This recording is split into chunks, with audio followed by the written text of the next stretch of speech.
భగవంతుడు ప్రియాతి ప్రియమైన వాడు. అతనికి ఏ కోరిక అవసరం లేదు. భగవంతుడు నీ కోరిక కోసం భగవంతుడిని ఆశ్రయిస్తున్నాడు. భగవంతుడికి ఏ కోరికలు ఉండవు. అందుకనే భగవంతుడు నీ ఒక తులసి జలం ఇచ్చిన, ప్రీతితో ఒక స్పూను జలం ఇచ్చిన, ఫలాపేక్ష లేకుండా ఇస్తే నేను దాన్ని ప్రీతితో స్వీకరిస్తాను అన్నాడు. ఇప్పుడేది మంచి నేను ఇచ్చాను, దీనివల్ల మీకు ఏం కావాలి? లాభం. ఏదో కోరుకుంటాను, నన్ను ఏమీ కోరదు అంటే ఫలాపేక్ష రహితంగా నాకు దక్కి మంచిది ఇస్తే నేను ప్రీతితో స్వీకరిస్తున్నాను. అంటే ఈ జలం కన్నా కూడా ఈ ప్రపంచంలో బంగారం అంతా కూడా అల్పము నాకు, పంచభూతాలే అల్పము నాకు, ఈ జలము కూడా నాకు అల్పమే, కానీ నేను ఇక్కడ ప్రీతితో స్వీకరిస్తున్నాను.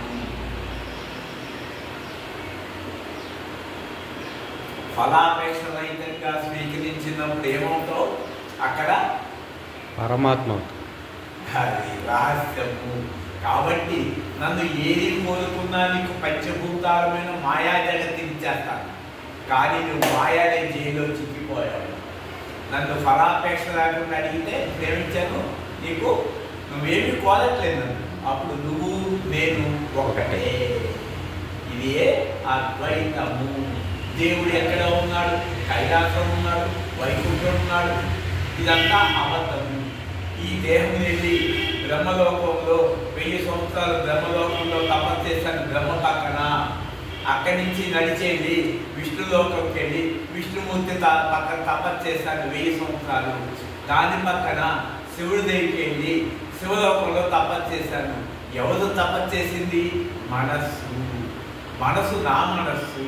కాబట్టి లోపల నేను ఆత్మ తపస్సుకు అతీతమైనది. నేను ఏ తపస్సులు చేయాల్సిన కర్మ నాకు లేదు.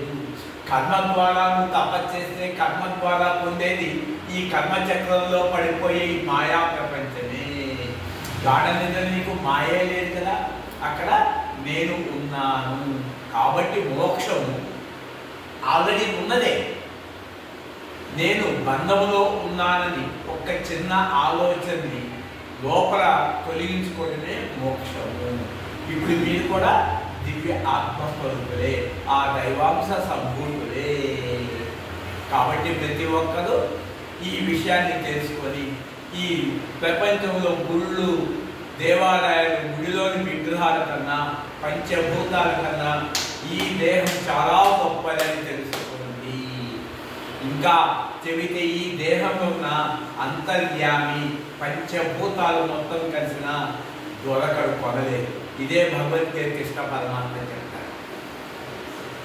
తనను అమ్మకానికి పెడతాడు, అంటే కృష్ణుడిని అమ్మకానికి పెడతాడు. పెడితే తులాభారం, ఎంత బంగారం తీసుకొచ్చినా తోగదు. అంటే పరమాత్మను పంచభూతాల జగత్తు అల్పం కాబట్టి అది అతన్ని కొనలేదు. కాబట్టి గతంలో నేను కూడా 5 ఎకరాలు 10 ఎకరాలు అరకిలో బంగారం కారులో వేలు అన్నీ వేసుకున్నాను, భోగేసుకున్నాను. దాంట్లో సుఖం లేక 1994 ఆత్మహత్య ప్రయత్నం చేసి 1996 అరుణాచలం వచ్చింది ఈ దేహం. అక్కడి నుంచి అన్నీ వదిలించేశాను. దరిద్రం పోయింది. ఇప్పుడు నేనెవరు? నా అంత సంపన్నుడు ఈ సృష్టిలో లేనే లేదు. పంచభూతాల కన్నా కూడా గొప్ప. కాబట్టి ఈ లోపల నేను అనే ఆత్మను ఈ పంచభూతాలు కలిసి నేను కొనలేవు. ఇది ఏ సెల్ఫ్ ఎంక్వైరీ. భగవాన్ శ్రీ రమణుల పోలా, అదే భగవద్గీత పోలా. కాబట్టి అందరి హృదయాల్లో నేను ఉన్నానని చెప్పాడే కానీ పరమాత్మ గుడిలో ఉన్నానని కానీ గుడి లోపల ఉన్నాను విగ్రహంని కానీ చెప్పలేదు. అయినా కృష్ణుడు పుట్టిన తర్వాత గుళ్ళు కట్టారా? కృష్ణుడు పుట్టక ముందు గుళ్ళు కట్టారా? రాముడు పుట్టక ముందు గుళ్ళు కడితే ఆ గుళ్ళు నిజమే. రాముడి జీవితాన్ని చూసి గుళ్ళు కట్టారు, బుద్ధుడి జీవితాన్ని చూసి పిరమిడ్లు కట్టారు, కృష్ణుడి జీవితాల గురించి కృష్ణాలయాలు కట్టాం. కాబట్టి యేసు ప్రభువులను చూసి చర్చిలు కట్టారు, మసీదులు కట్టారు. కాబట్టి వీడు పుట్టక ముందెవరు? నిరాకారము. అది అక్షరం, అది క్షరము కానిది. కాబట్టి అది దానికి ఆది అంతం లేదు.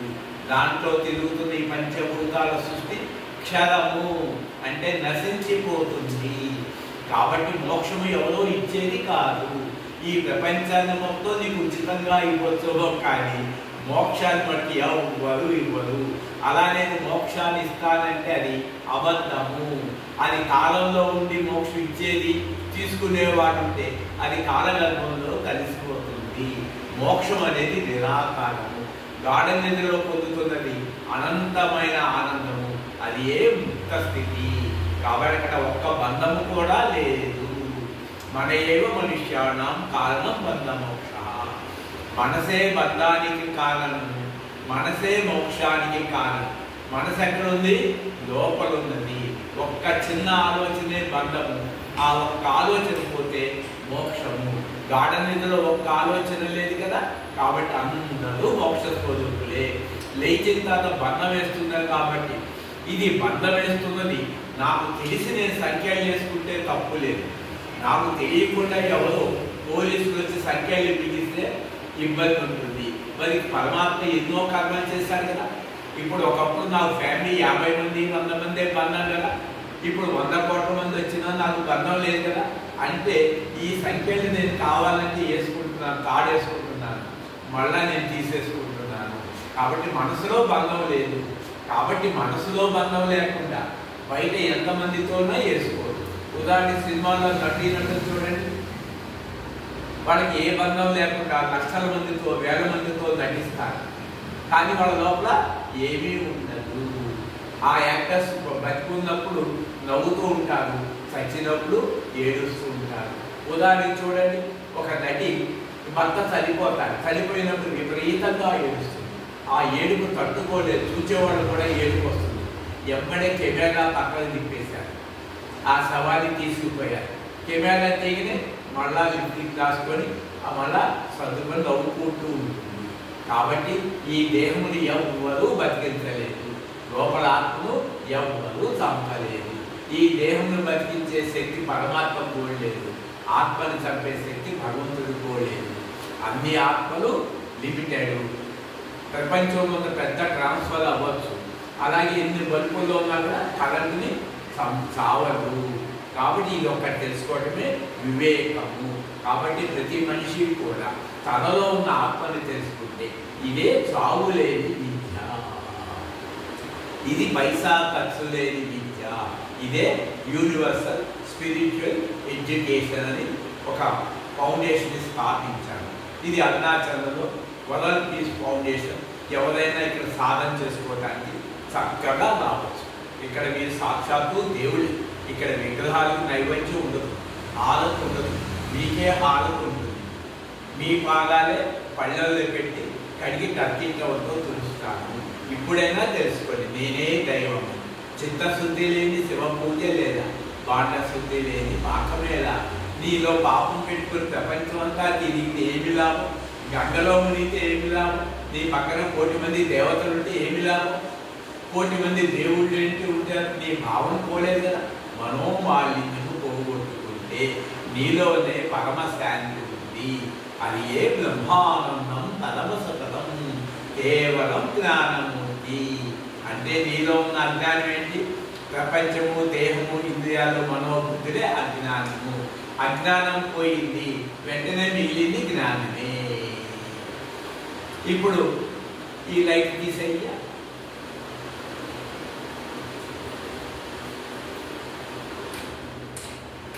ఇప్పుడు ఇక్కడ చీకటి ఉన్నది అంటే ఇప్పుడు వెలుగు కావాలి. అదే వెలుగు వచ్చేసింది, చీకటి పోయింది. ఓ చీకటి చీకటి రా అంటే ఇప్పుడు నా దగ్గర చీకటి వస్తుందా? రాదు. అట్లాగే నాలో ఉన్న చైతన్యాన్ని నేను తెలుసుకున్నప్పుడు ఓ మాయా మాయా మాయా రా అంటే మాయ రాలేదు.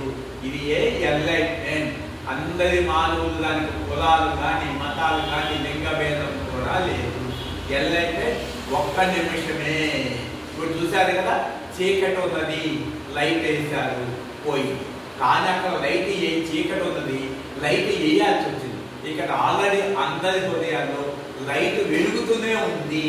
మాయ అనే చీకటిని పక్కన పెట్టే అదే మనసు. ఆ మనసుని జయిస్తే మాయకి నువ్వు యజమాని అవుతావు, అంటే పంచభూతాలకే పోతావు. కాబట్టి ప్రతి ఒక్కరు దేవుడే దేవుడే దేవుడే.